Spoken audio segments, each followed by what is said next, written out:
Masquerade say in Zimbabwe, welcome to our channel, Zim Confessions and Tip Secrets. Can I give Tanka Kuku up on channel?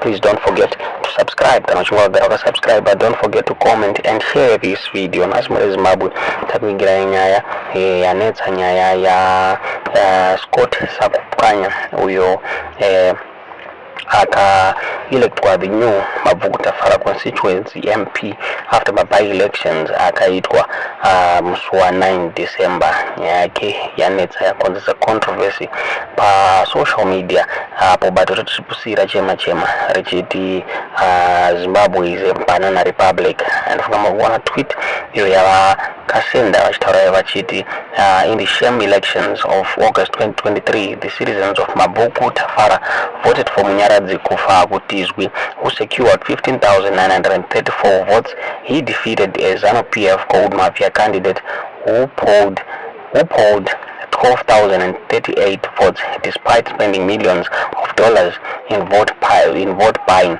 So it is only in a banana republic where a losing candidate becomes part of a sitting parliamentarians vanotaura vachiti Scott Sakupwanya akodzere kunge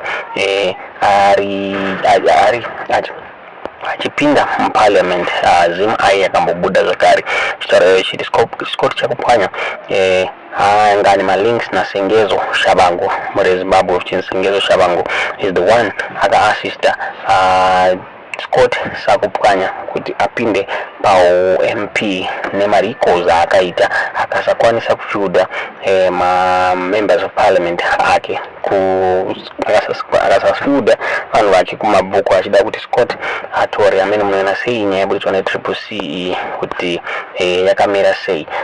Scott akapinda isiri pamutemo here kana kuti CCC ndo yakatadza kurongeka nemarikozi ayo.